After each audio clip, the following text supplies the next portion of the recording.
Welcome, everyone. My name is Leslie Weir, and I'm the Librarian and Archivist of Canada. I would like to begin by acknowledging that I'm speaking to you on the traditional unceded territory of the Algonquin Anishinaabe people, who we recognize as the caretakers of this land in the past, the present, and in the future. I'm thrilled to present this panel discussion in which our moderator, Falen Johnson, will explore First Nations, Inuit and Métis Nation histories, identities, and languages in a conversation with three of the authors of Nations to Nations, Indigenous Voices at Libraries and Archives Canada. This innovative, interactive, multimedia ebook features 28 essays written by First Nations, Inuit, and Métis Nation members of the Libraries and Archives Canada team. Many of the texts are presented in the Indigenous language spoken by the nations represented in each essay, and all of the texts are available in English and French. The authors chose materials that were meaningful to them and connected to their communities. Journals, maps, artwork, photographs, publications, and audiovisual recordings from the collections of Libraries and Archives Canada are all featured in the essays. Each essay highlights a variety of media recontextualized by the authors, providing unique perspectives that challenge the traditional dominant narrative. Nations to Nations, Indigenous Voices at Libraries and Archives Canada demonstrates the diversity of histories, languages, and cultures of the Indigenous peoples and builds upon two Indigenous initiatives at Libraries and Archives Canada.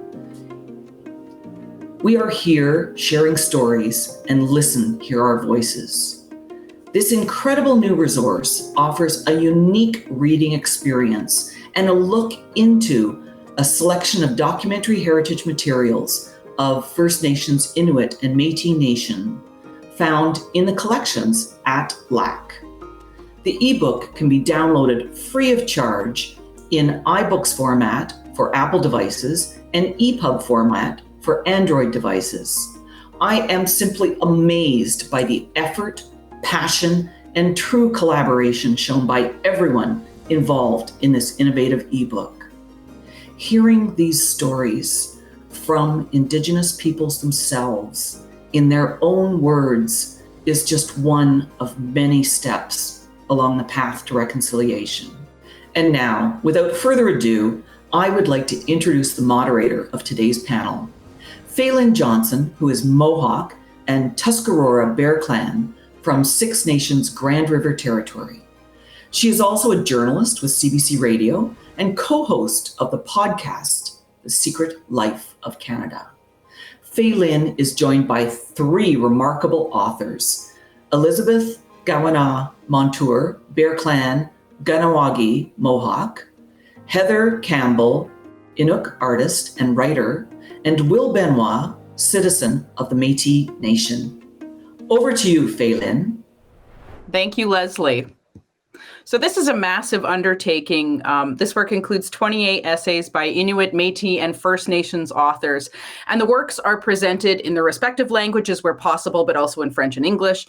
And the Freeline online publication is incredibly dynamic to look at. I spent hours clicking on links and reading lots of the supplementary materials offered in the publication.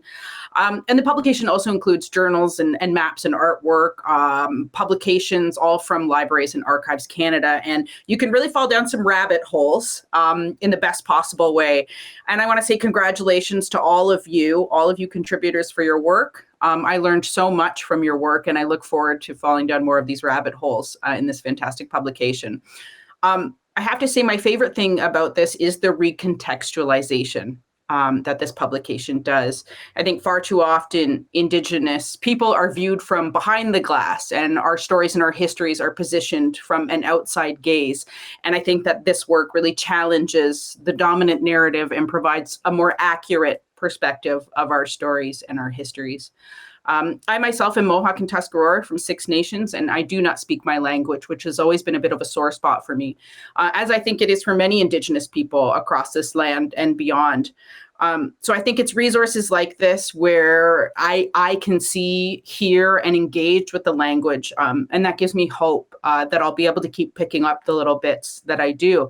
So I want to say thank you, Nyawagoa, to all of you for being a part of this and sharing your words. So I want to start off today with some questions. And so my first question is for you, Elizabeth. One of your works included in this is on the Cradle board. And for those who might not know what the Cradle board is, can you tell us what a Cradle board is and why you were drawn to write about it?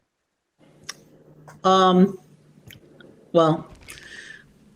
I was gifted one, and actually one that probably came from the 19th century.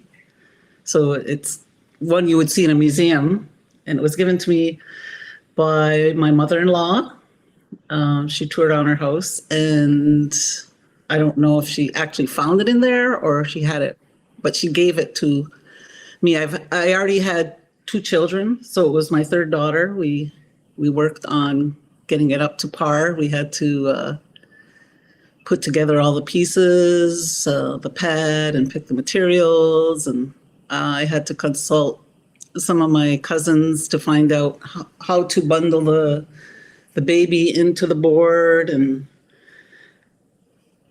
so I did some conservation work where I actually did some conservation work on a cradle board in a museum, and I was able to see more of the technical stuff and analyze it and to see how it benefits the baby, because the upper part of the actual board is positioned higher than the foot side, which gives circulation to the baby.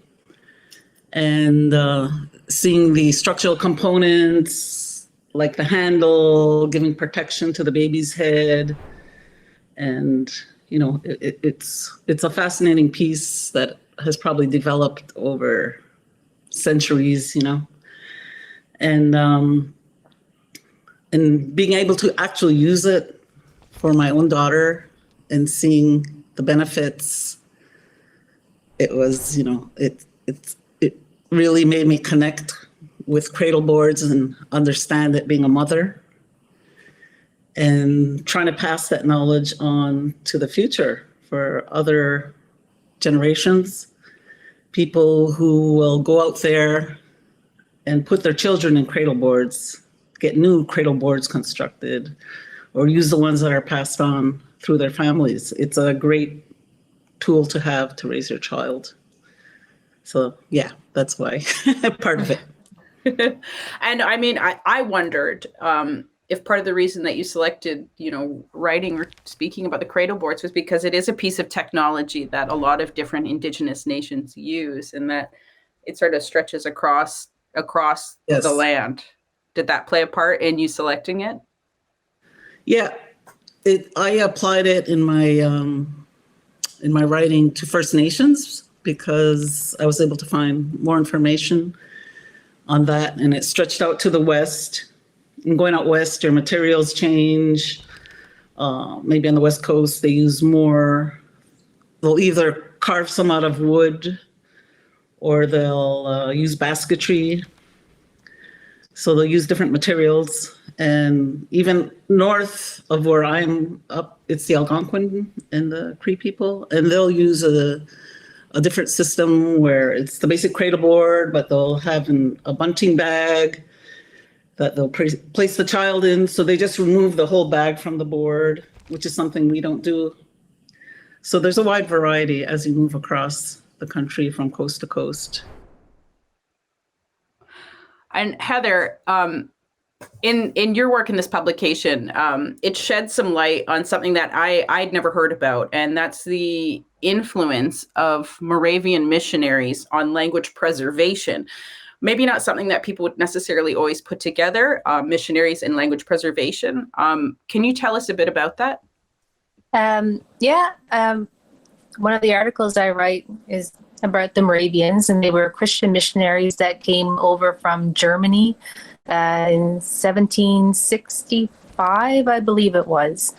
And one of the things that they did was learn an Inuit language from Greenland that they use to incorporate, to learn the Inuit language of Labrador Inuit, so that they could use their language knowledge to convert people to Christianity, and to help with the relations between Inuit and Europeans at the time. So when they built their permanent mission there, they actually taught all of the children that were converted with, basic reading, writing, and math. And they did all of this through the use of Inuktitut. So the hymns were also converted, and the Bible was also translated into Inuktitut as well. And was this something that you had always known about, or was there a moment in your life where you learned about this history? Well, I'm from Labrador originally, and I think we probably first learned about that in school through our social studies program. I was lucky enough, the Labrador Inuit Association was developed in 1973, and they incorporated a lot of knowledge about Inuit culture into the curriculum. So that's where we managed to learn quite a lot about the early days of colonization when the Germans and British and French came over. And William, I have a question for you. You have said that Michif is a secret language. Can you tell me what you mean by that? How is it secret? Really, its origins are quite distinct. Officially, if you look at the family of languages, Michif is a member of the Algonquin gang. I always forget if it's Algonquin or Algonquian language group. So it's similar to Ojibwe, Cree, Algonquin, obviously. So in our office, we always have these little games played because the Michif language spells words differently or pronounces words differently than somebody from Northwestern Ontario or somebody from the Ottawa Valley. What happened in the fur trade is that the powers that be, the big bosses, were mostly English, Scottish, Orcadian, and if you spoke to that level of the fur trade, you spoke in English.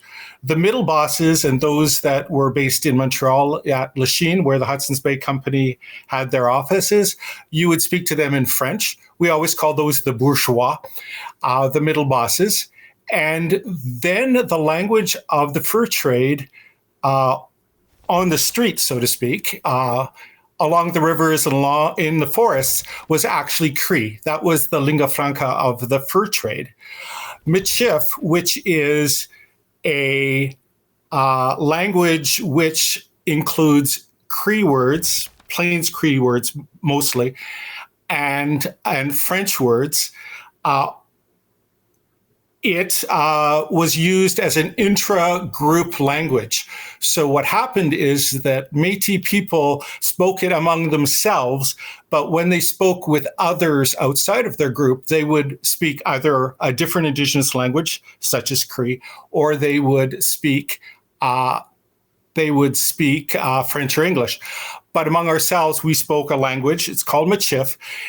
Generally speaking, for those that have never heard of it, it's a language where the verbs tend to be in Cree and the nouns are an option depending on your dialect. They're either French words using the sensitivity of how you pronounce things in an Indigenous language, and so French words, usually speaking, mispronounced, but that's an offensive way, even in my own mind. It's how we say them.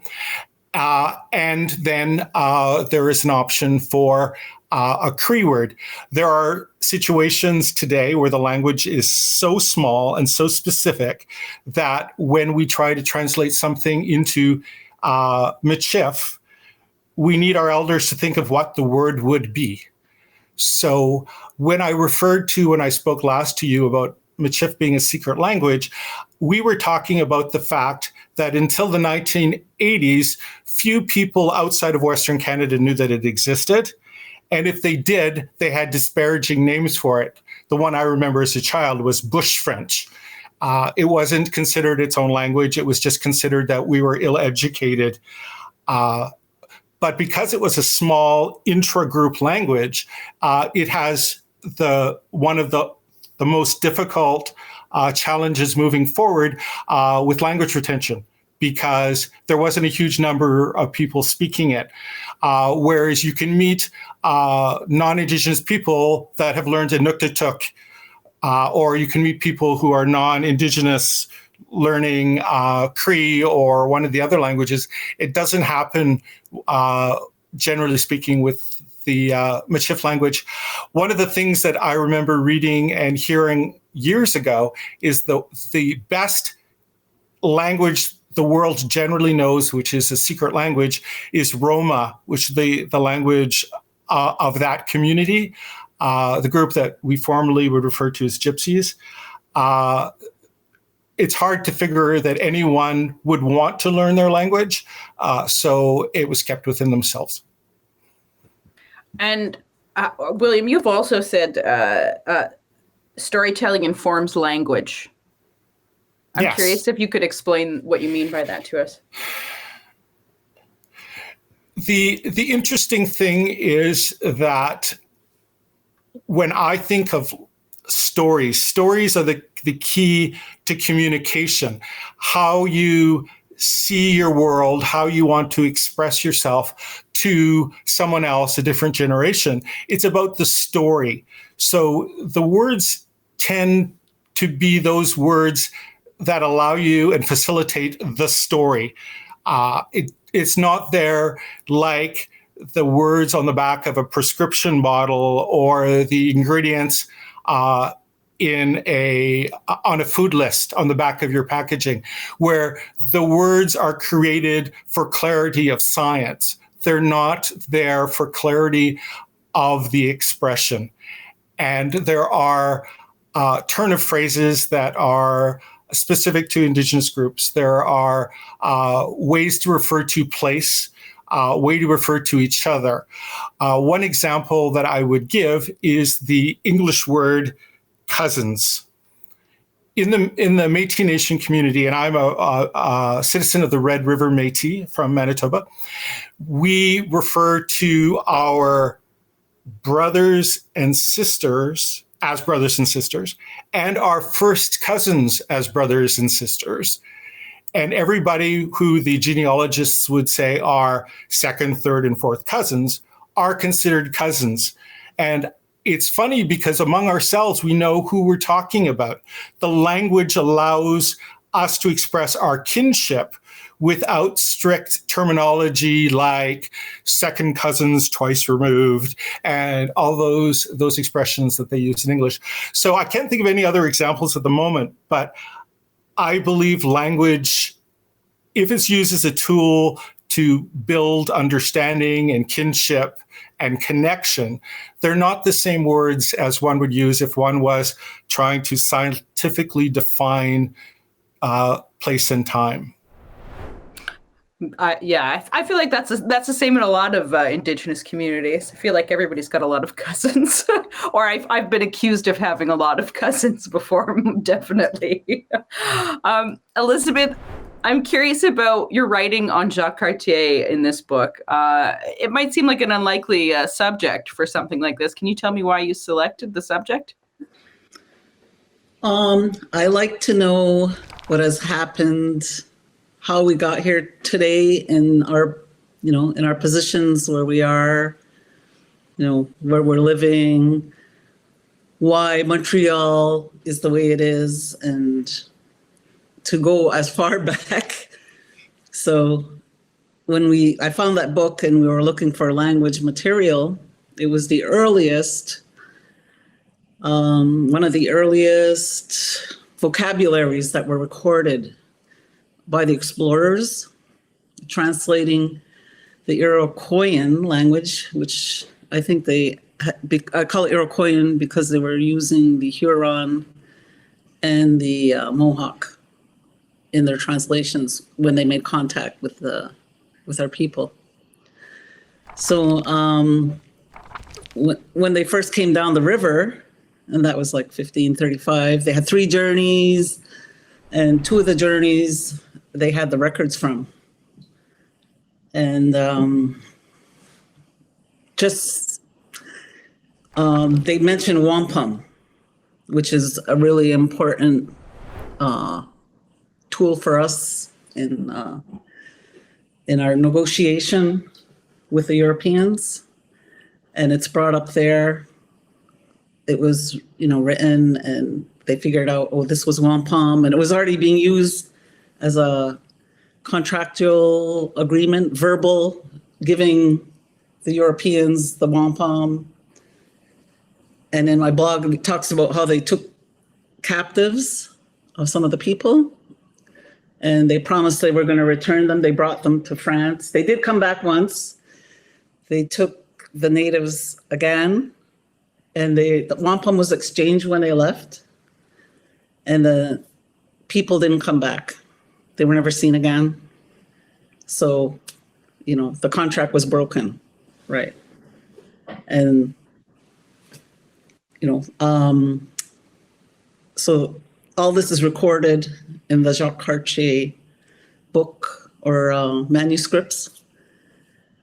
And also the use of planting crosses on the land. That was one of the first things the explorers did. They would come ashore and put a cross down. And the natives knew something was wrong. Our people knew something was wrong. They said, what are you doing? That needs to come down. The chief would say that. And the explorer would say, oh, no, that's just a marker for ships to come in and know where we are. And obviously it wasn't. They were putting the cross down to claim the land in God and country, or whatever they call it, for France, which still goes on today. We have a big giant cross on top of Mount Royal, which I don't think should be there.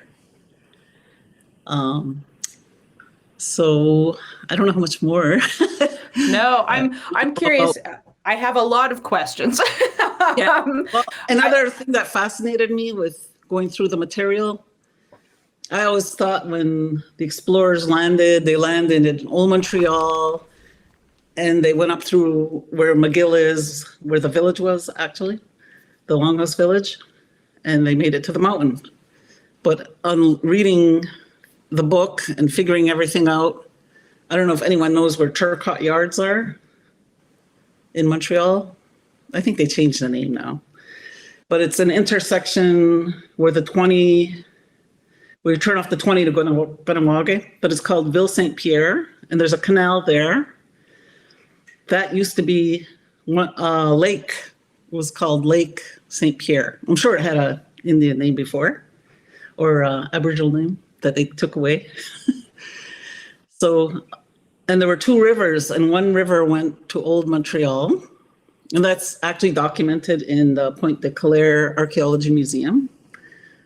They turned it into a sewer, and then they covered it up, so you don't see that stream anymore. And the other river is the one, I think, that Jacques Cartier came up, and he made it to Ville Saint-Pierre, which is quite a far ways from the old port. So that he had to walk from the Lake Saint-Pierre area to get to Mount Royal. And that's where they walked through the bush, and they saw the land, and it was beautiful. They just described it as being plentiful and beautiful. So I just like to remember what we had when I drive down to Montreal and I see all these mega structures. I know that we had something beautiful before. Was there something in working with that Jacques Cartier text, those logs and those maps and all of that sort of explorer stuff? I put explorer in quotes. That felt like a reclaiming to you to take it and work with it in the language, to sort of push it through that filter. Did you feel any of that work happening for yourself? did you say to reclaim it? Well, to reclaim it, because so much of that, those are often the first accounts of our people on this land, right? A lot of like the work that exists in the way that is accepted by Western society is through that explorer lens.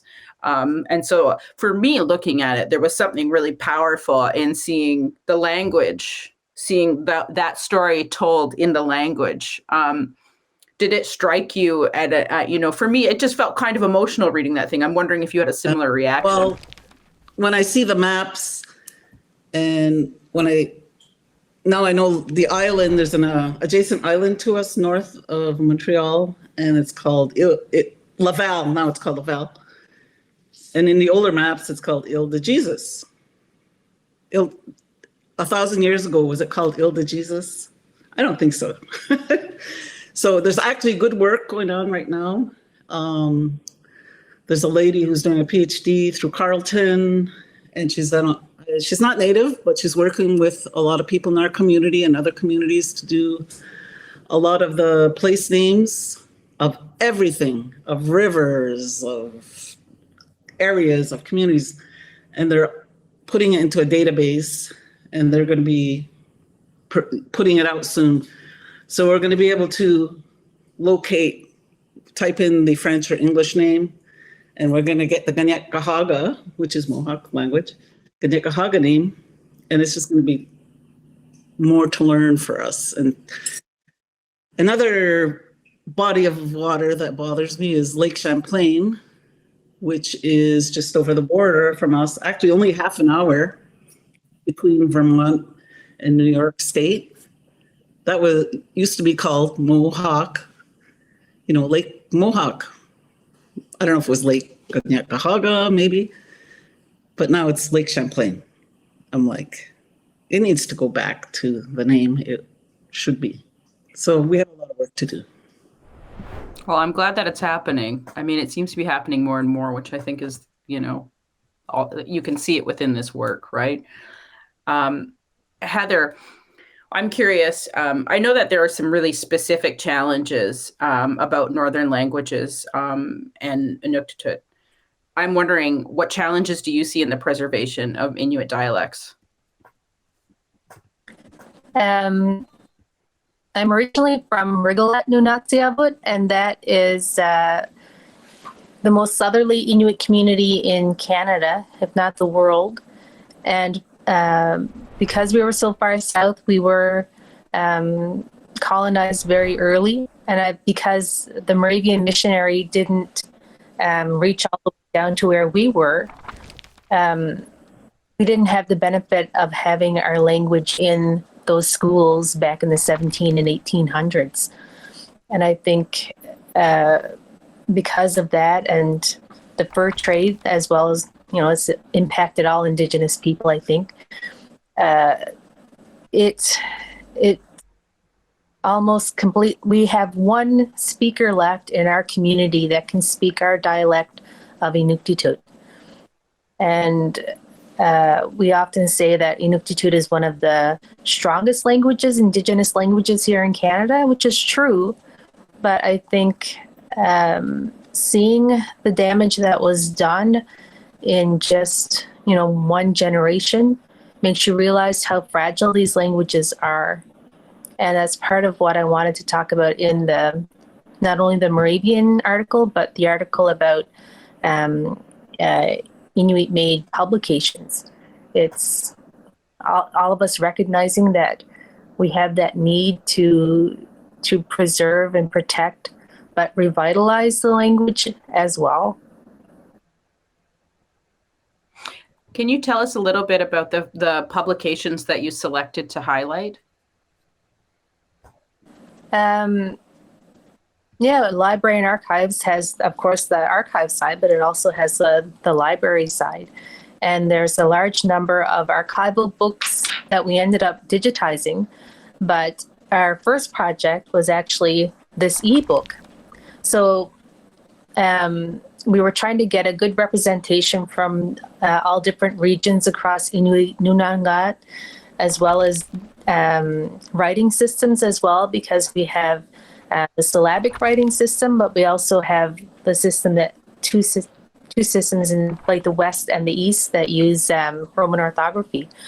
So making sure that we've got a good representation and also things that are visually interesting. And I think one of the things that really struck me, but not until we started digitizing the archival books, is a big difference between language material that was created by non-Indigenous people and that was created by Inuit. Because, back in the 1800s, non-Indigenous people, they were creating dictionaries and they were translating books, the Bible and hymn books, for example. So everything that they wanted to learn about language was about how to convert people or how to trade with them. But for Inuit, almost everything that I came across was about cultural preservation. So it's older people. We have one, it's a dictionary by an older Inuk man, I think from northern Quebec.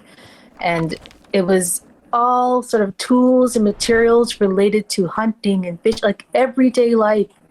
He has a whole encyclopedia created with all of the glossary of terms that would be needed, to go out on a polar bear hunt, for example. And it was just amazing that it's not words separated from its culture. It's words that are, with diagrams and little drawings that are used to just, all-encompassing sort of representation of what that language was and where it fit within the culture. So it was really interesting to see that. So I'm curious, kind of going off of this, Heather, I'm wondering for you, William, was there anything that you found while you were working on this project that, something in the archives that either shocked or delighted you? Shocked and delighted. There are days where there are things that make us sad. Usually I find that, generally speaking, I have a lot of trouble when you look at something that could be quite inspiring and or quite informative, but because of the lens that the original photographer, creator of the item did or decided to assign to that particular work or that particular document, it has different meaning. I would say the one photograph in our collection that makes me the saddest, and you can find really crude, violent pictures of Indigenous operations or examples of poverty. But for me, there is a photograph taken in Saskatchewan in the Qu'Appelle Valley of the Qu'Appelle Indian Residential School. And everybody used to talk about this photograph as being, look at that beautiful photograph. The school's in the distance, it's in the bottom of the hill. There are some children sitting on the top of the hill, so you're looking past the children down the hill. But what do I see? I see a school that has one series of fences around it, probably to keep the children, especially the little ones, under control. And I'm going to say these in a very not matter-of-factly, but there's a lot of emotion connected to what I'm saying. And then there was an outer fence, which was bigger. And I've heard white historians say the outer fence potentially is there so that the bison wouldn't get in, which arguably could be an issue.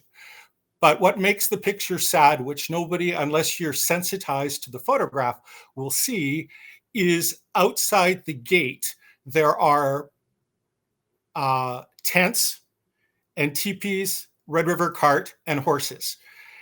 So the average person sees the bucolicness, this lovely paysage across, but I see the fact that there are parents and grandparents in tents outside the gate, hoping for a chance to see their children. That to me was the one photograph that arguably speaks to me the most, because it shows about how you could look at the same thing and see different things. That one, I'll admit, has made me cry on more than one occasion. it's interesting to see how people react to it, because we have this Indian residential school conversation happening and the children.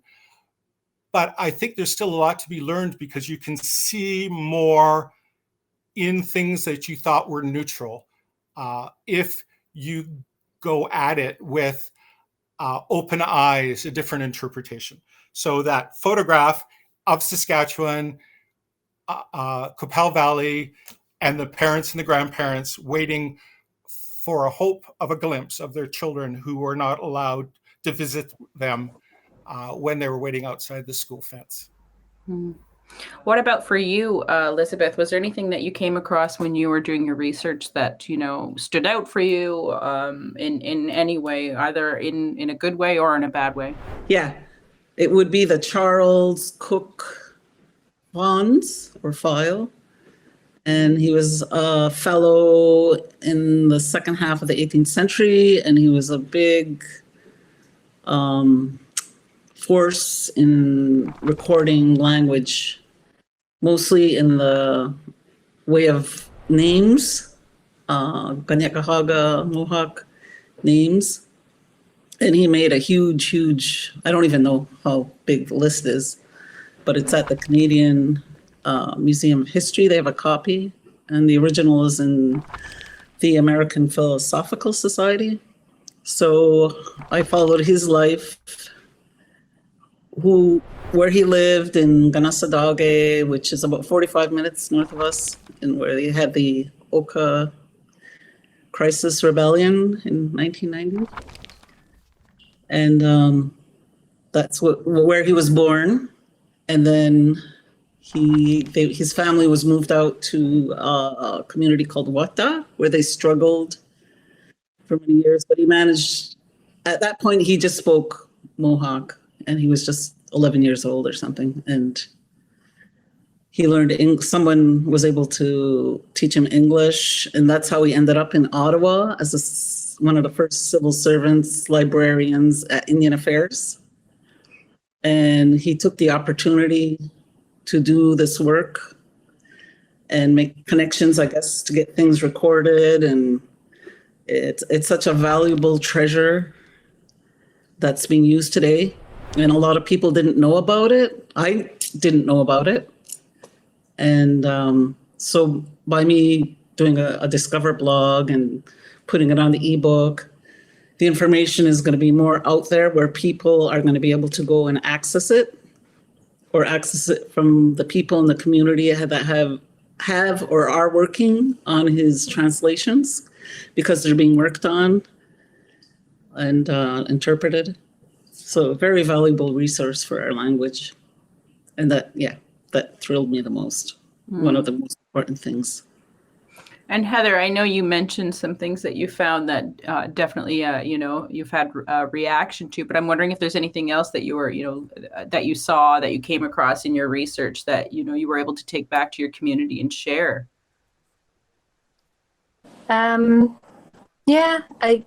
There's probably two images that really stick in my mind, and one was more challenging and one was really a great surprise. But the challenging one was seeing Inuit referred to as Eskimo type, and seeing Eskimo type, child, and then old man, and then, half breed or mixed breed. That kind of language was really disturbing. But knowing that we were working on a project that would help to make that language less visible and the true terms more visible was really important. But I think the one that stands out to me the most positive experience was when I first started working there. I was searching my own community in the database and looking for Rigolette, and there was a record that came up, Rigolette wedding, something like that. I'm like, okay, 1912. I'm like, probably we know who these people are because it's a very small town. Like when I was growing up, it was 350 people. So, okay, I'm going to, I kind of put it aside and forgot about it. And towards the end of our project, I'm like, I'm going to order that. I want to see what that is. So it was the very last image in the file. I'm like, this looks really familiar. These people look so familiar.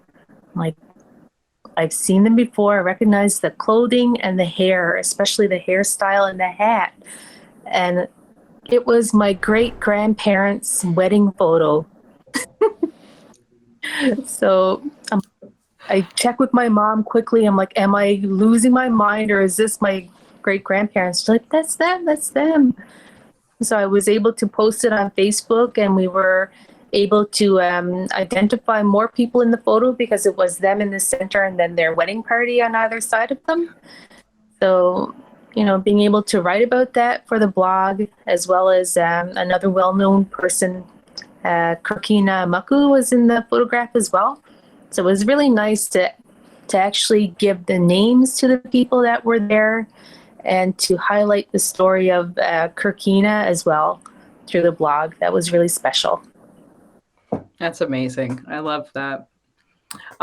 William, you have said that Michif language preservation is different than other language preservation, that all language preservation cannot be the same. I'm curious, how is it different?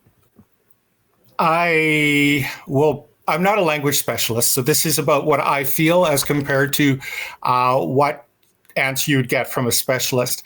But considering that there are less than 1,000 Michif speakers, some of which, like myself, remember it spoken as a child, but I don't identify as a Michif speaker, I'm more likely to admit that I spoke Bush French at one point.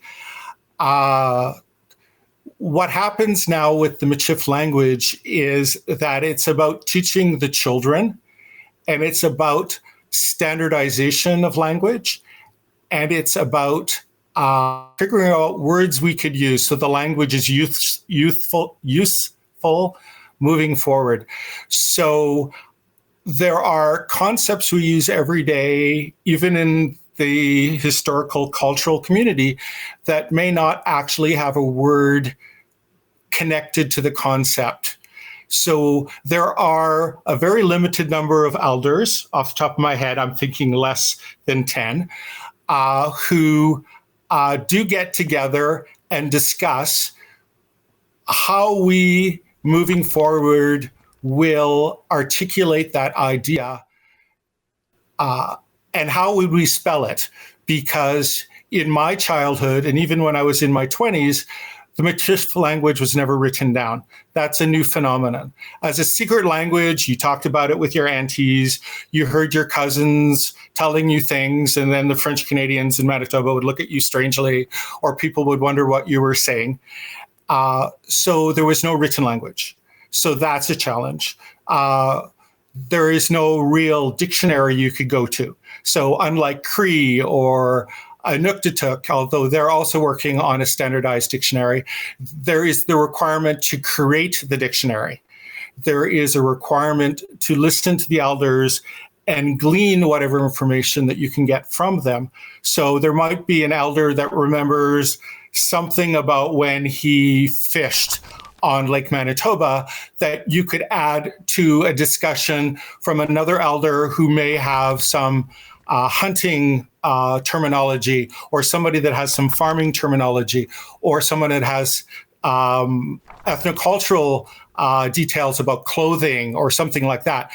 There is the requirement to grab pieces, even pieces that you don't consider are significant, from various places so that we could put it together in that dictionary.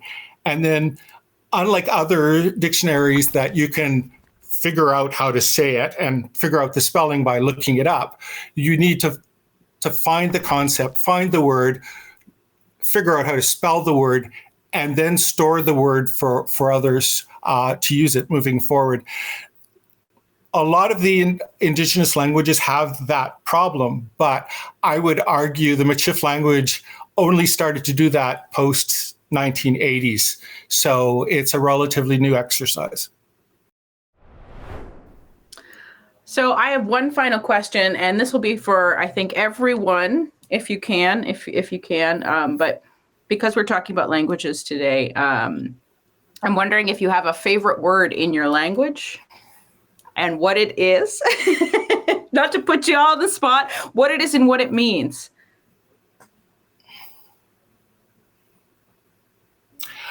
Well, I don't have a favorite word.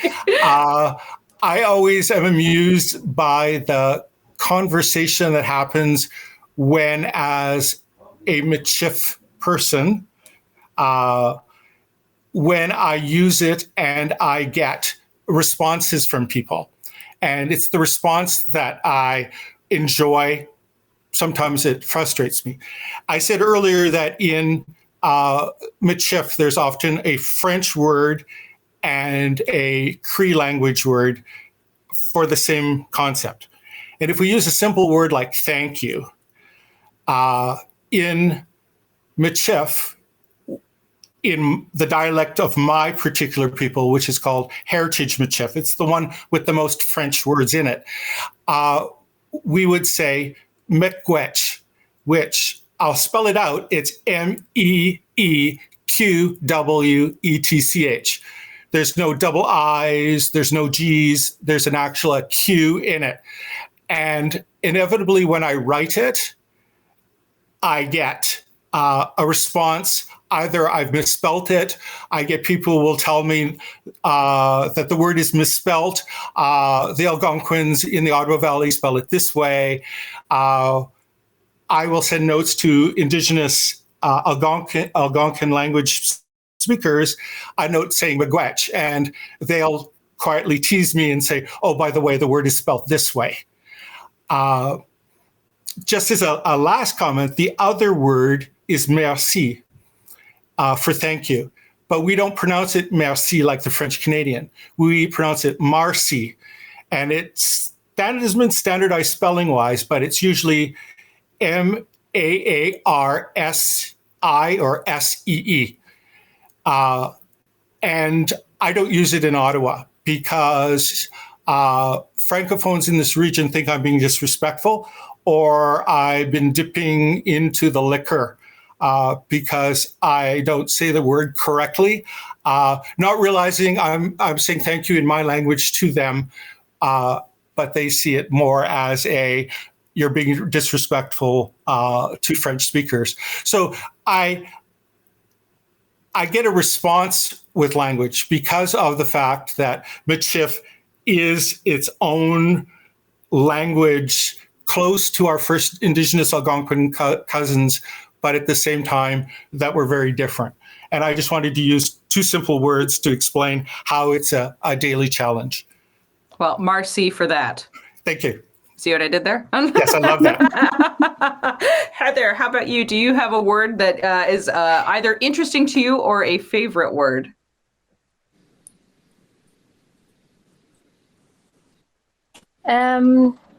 I think probably suna, which basically means what or what is that? But it's also, depending on where you are, suva, which is what or sort of what do you mean? So I just like the fact that we don't really have a word for please, for example, because you sort of automatically have the ability to ask for something without having to beg, which is very interesting in our language, and that it's okay to ask questions and to not know. And then the other word would be atsuk, I don't know. That's great. Thank you.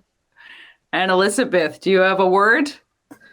Well, I like the last one she said, because that was one of the ones I was thinking of. And I don't know, and it's doga. So you just raise your shoulders and you go, doga. And then someone asks you something else, doga. It's like your go-to word. And then there's a little bit of a song that our community has. And I saw it in an old video of the ironworkers at a bar in Brooklyn.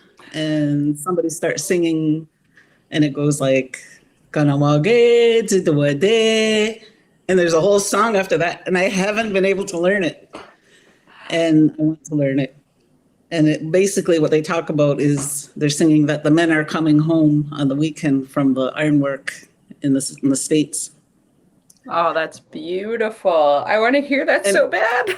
And my most recent word, last week I had an experience, and I went to the local store, and my friend went in to buy something, and a man came out of the store and he looked at me.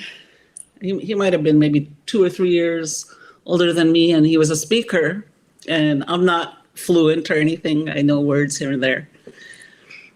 And he said, "Do you smell that?" And the word came to me, and I said, "Wagaras." And he goes, "Wagaras." And he got right into it, and he started telling me a story.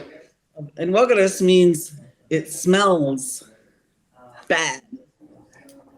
And what it is just outside our community is all farmland.